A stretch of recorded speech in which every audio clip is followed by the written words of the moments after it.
I'm 39 and happily child-free, but every so often I'll wonder, is it true? Like, do you have to have kids to, like, have a life that's worth living? Just, you gotta have so many kids. Like, is it true? And then I found the subreddit, Regretful Parents, and I have learned it is not true. And if you're on the fence about having kids, or if you've decided not to have kids, but occasionally you're like, is this the right decision? Go to that subreddit, because you will learn there are a shit ton of parents who regret their children. Okay, here's my hot take, so don't come at me.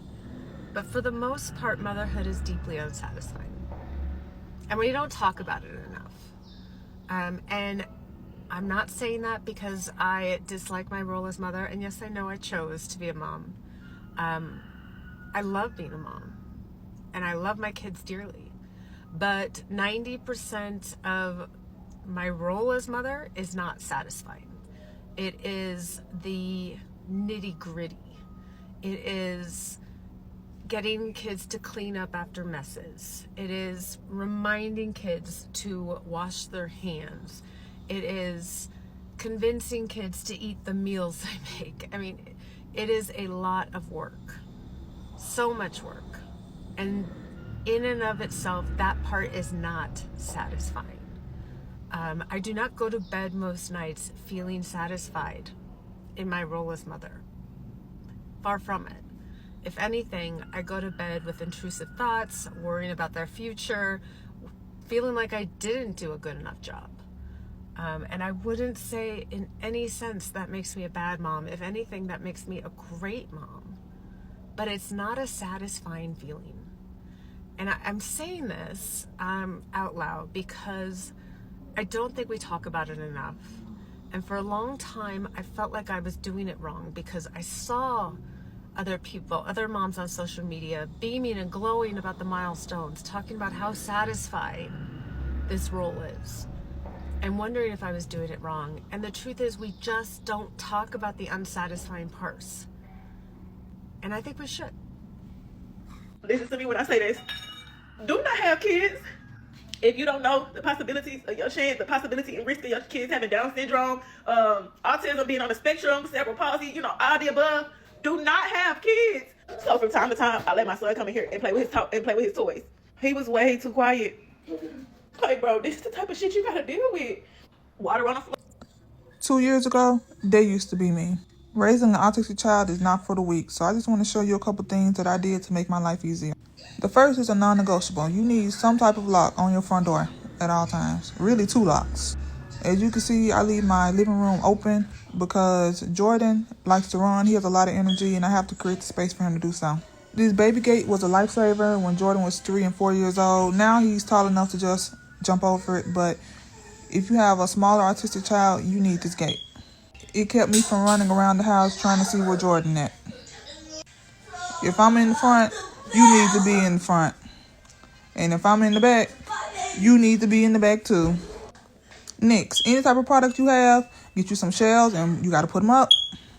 Any door you don't want your child to go in, you need one of these on there. It's been 2 years and Jordan has yet to figure out how to open this door. I really need 2 locks on this door, but so far this has sufficed. The only door that doesn't have a lock on it is Jordan's room. He can come in and out as he pleases.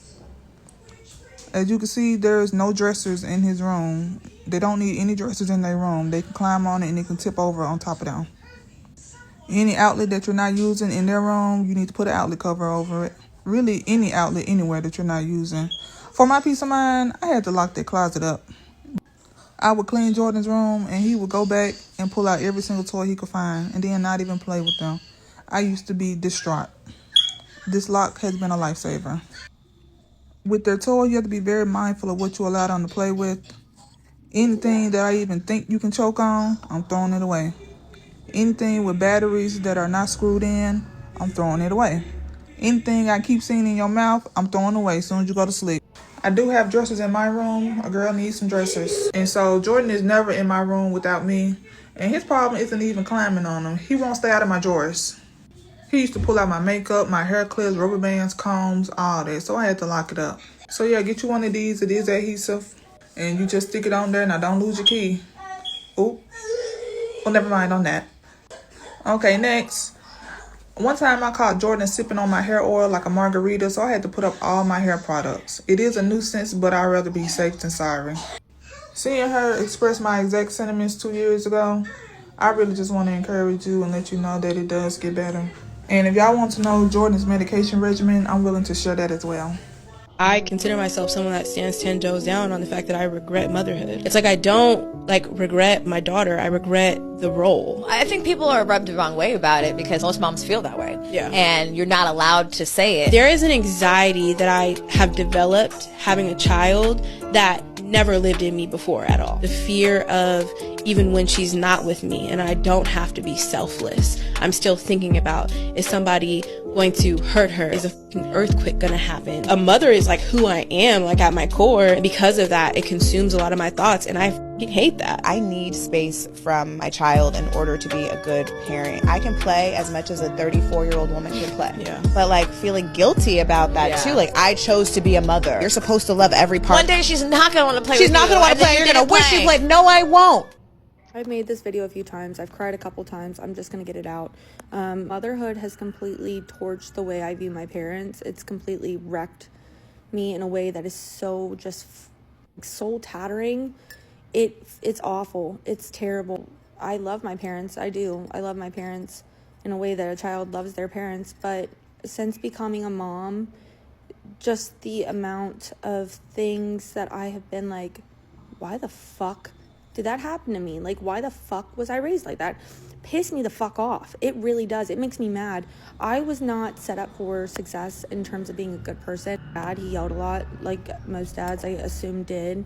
My mom was not a very good friend. She would talk shit about people. I would watch her talk shit about people, and she would go and then be nice to their face.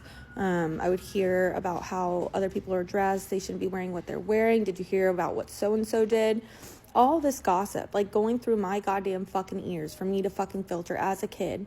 I just had a huge fucking cry session about how I was a piece of shit when I was like a teenager. I was a fucking dick. I was such a fucking asshole to other, my peers, like just talking shit about random people I didn't know, like about the way that they were dressed, like stupid, irrelevant bullshit.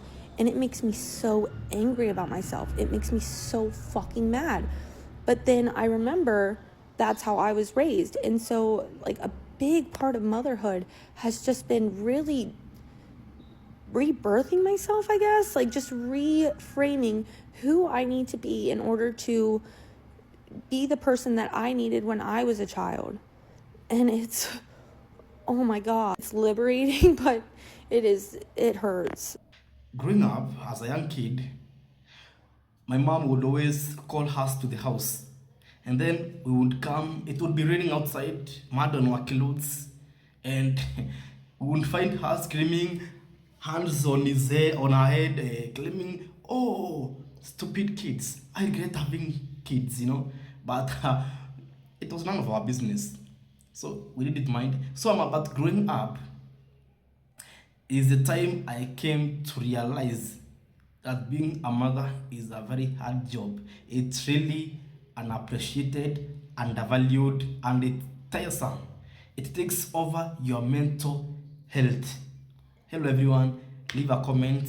Let's continue watching. I'll be giving my conclusion at the end of this video. Personally, I'm glad that lady posted about not loving being a mom. I don't think enough people talk about motherhood in like such a candid way. I feel like it's been sold to us and like marketed to us, but like I don't think it's like, personally I don't want kids. I made a whole YouTube video about it, but I just feel like motherhood has been marketed to us in a certain way that women think that there's something wrong with them if they don't want to be moms, but like not enough women talk about how hard being a mom is. There's like a matrix when it comes to like womanhood. Like you think that you have to be married, you think that you have to be a mom in order to be like a real woman or something, but like I don't know, I just feel like that's like a lie. Like I don't know. For people who are on the fence about having kids but you ended up having kids, I want to know, stitch this or comment down below, do you feel happier and more fulfilled? Do you feel different in a good way now that you have kids? Or like what is the feeling? Like Do you regret it? Are you glad that you had them? I know that people say whenever they do have kids, even if they were on the fence, that like you love your kids no matter what, obviously. But I do know that some people do have regret, and it's a really hard thing to talk about. Like, obviously you love your kids and you're gonna do everything you possibly can for them, but like I just have never been the person that's like, oh my God, I can't wait to have a family, and I'm so on the fence about it. And there's some days where I could see myself having kids, and then there's other days where I absolutely cannot. And I hear all the time people who don't have kids, how happy they are that they didn't have kids. But then, like, it's just such a big decision, and I don't know. I feel like my identity is a huge thing. Like, having my identity change from just being me, an individual person, and then all of a sudden being the caretaker and the mother of somebody is like a huge, I just feel like that mindset shift would be crazy for me and would honestly kind of screw me up a little bit. And just the responsibility and the energy and the time and the money and everything that goes into having kids, it's just so much. And it's just such a big decision, and I just want to know. I want to know, how do you feel now that you have them? Would you do anything differently? As someone who has always genuinely questioned if I wanted to have children, the question I would always ask people is like, do you regret having kids? And people would always answer like, well, yeah, it's difficult, but like, it's all worth it at the end. And I always just sensed a lot of bullshit. And I've always needed to have like a real conversation with somebody who actually regrets motherhood. And I appreciate this book, this audiobook. I just got done with it. This person, Orna Dunham, did a whole study with women who regret being mothers. And this is the most valuable thing I have read in a long time. So if you are a woman who is on the fence about having children, I highly recommend listening to this. Because it is so honest, and I'm so grateful to these women for being honest. We have to have space to talk about regrets, and it's good for all of us. If you are debating having children, please stop and listen. My dream since I was a little girl was to have a baby. I wanted to be a mom. All I ever wanted was one little girl, and I was going to name her Harley, and my dream was going to be, that was it. That was the dream. I actually was given my dream. I married everything I ever put on paper for a guy that I would want. He's that and more. And then I get pregnant, and I have a daughter. I have a girl. Oh my God. Dream come true. I was like, this is great. I have been severely disappointed with the dream. My husband works a lot more than he used to, so spending time with him, it's not like it used to be. I can't take a shit by myself. I can't eat when I want to. I can't go out and just get a Dunkin' whenever I want to. I can't film a video whenever I want to. I can't scream whenever I want to. I can't go to dinner whenever I want to. Dream bigger. Dream bigger. Do not try to make the family that you've always wanted. Don't even do it. Don't do it. Go travel, bitch. Go be hot. Go create your family with friends and experiences and yourself and your spirituality and nature. Because, hot take, it's not worth it. Do not have children. Do not do it to yourself. There is no return receipt.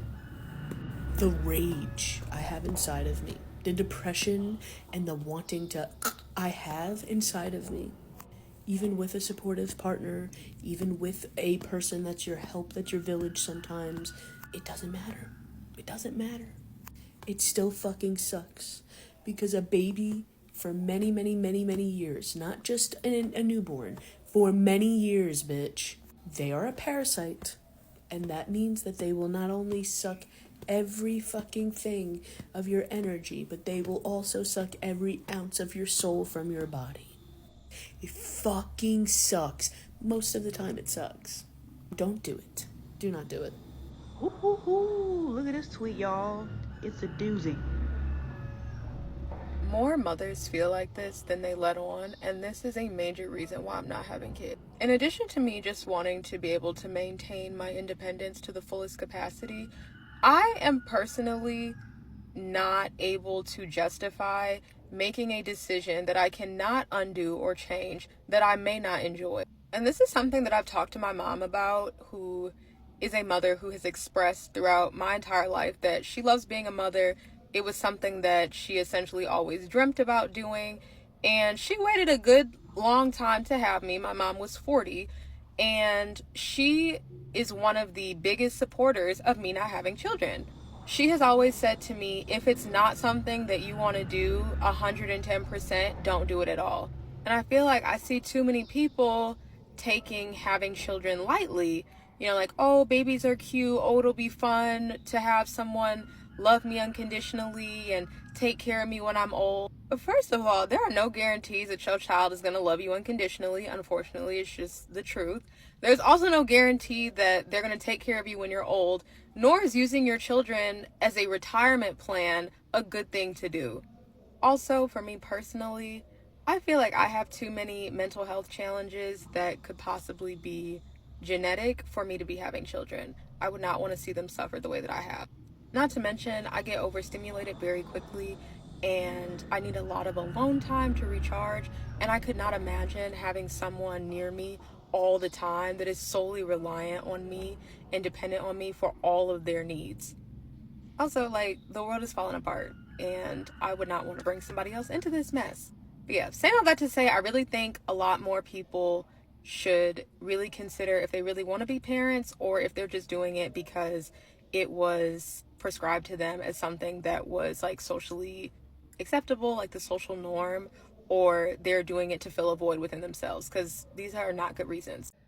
Society intended to make ladies and women to think that motherhood is the best thing to ever happen.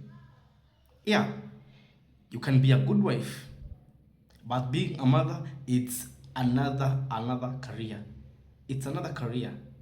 I think so. So but at the moment there is social media, we can talk, we can interact, you know, we have the freedom of saying whatever we want. And now women have come to realize that motherhood is a scam. It's a scam. It's the same as the American dream. It's a scam. So now women are being enlightened and they are learning the pros and cons of motherhood. Right? Because the modern world expects you to work 9 5, 7 or 5 days a week, depends on where you live or whatever career path you choose, right? And in countries like the United States and I think Papua New Guinea, they don't give parental or maternity leave. If it's a maternity leave, it's 2 3 weeks or a month, you know, and that is not enough for a mother, because you are recovering from childbirth, you know, you are interacting with the newborn 2 months, or maybe the next day you are expected at work.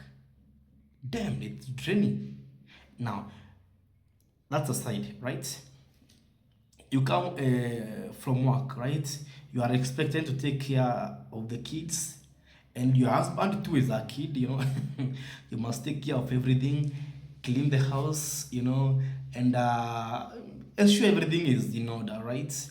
And then after that, in the morning, be up early in the morning, ensure the kids are ready, ensure they are well fed, they are well clothed, off to school. Now, here's the catch, right? They say that that is the real happiness. Yeah, real happiness is seeing your kids grow, seeing your family growing well. That's the real happiness they talk about. But they don't want you to look at the sacrifice you give, or the sacrifices you make to ensure that happens. No one looks at that. No one looks at that. And I saw many cases of divorce, you know. One lady divorced her husband because her husband could not help in taking care of the kids. They both work 9 5, and when the husband comes home, legs on the sofa, he's watching the television, and he is acting like the kids are not his. And at the end of the day, these kids will take their dad's name. Nothing for the mother. Nothing. So, methinks motherhood is the most unappreciated, undervalued job in the world. It is. Tell me your thoughts in the comment section. So what I usually say is nice to meet you. Until the next video, adios.